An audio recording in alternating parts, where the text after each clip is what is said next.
परंतु हे बैठक नसून ही मराठ्यांची विशाल महासभा होणार आहे। ये मांजर सुंबाची बैठक, ये तो झाकी है, मुंबई अभी बाकी है, या पद्धतीनं मनोज दादा इथून सरकारलाही इशारा देणार आहेत।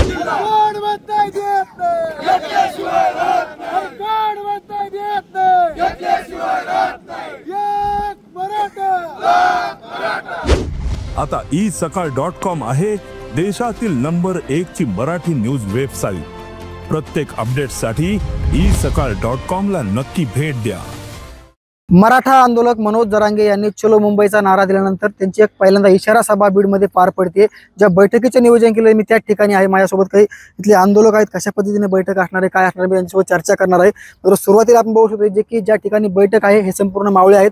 काय सांगाल नाना, आज इशारा बैठक उद्या होते पार पडते, कशा पद्धतीची बैठक असणार आहे? कारण बीडमध्येच प्रत्येक वेळेस सभा असते किंवा जे काही पुढचे निर्णय घ्यायचे असतात ते बीडमधून ठरतात।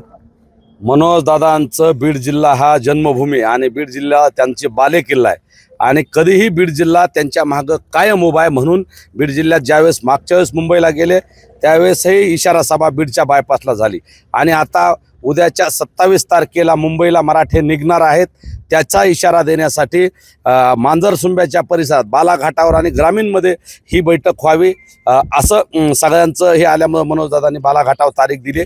बीड जिल्ह्याची ही बैठक होते, परंतु हे बैठक नसून ही मराठ्यांची विशाल महासभा होणार आहे आणि या बैठकीच्या सभेच्या माध्यमातून मनोज दादा सरकारला सांगणार आहेत की ये मांजरसुंबाची बैठक, ये तो झाकी है, मुंबई अभी बाकी है, या पद्धतीनं मनोज दादा इथून सरकारलाही इशारा देणार आहेत। जे आरक्षणाला जाणून बुजून कुणाची तरी सुपारी घेऊन विरोध करतात त्यांनाही इशारा देणार आहेत आणि या भागातल्या महिला भगिनी असतील, बीड जिल्ह्यातल्या, महाराष्ट्रातल्या ज्या लाडक्या बहिणी आहेत मनोज दादाच्या, त्यांना आपले मनोज दादा हे लाडका भाऊ म्हणून इकडं महिलांनी मुंबईला न येता याच भागात थांबायचे आणि त्याचं त्यांना काय जबाबदारी द्यायची हे सुद्धा सांगणार आहेत। आणि एकूणच ही बैठक म्हणजे एक मोठ्या प्रमाणात एक वेगळा संदेश देणारी ठरणार आहे।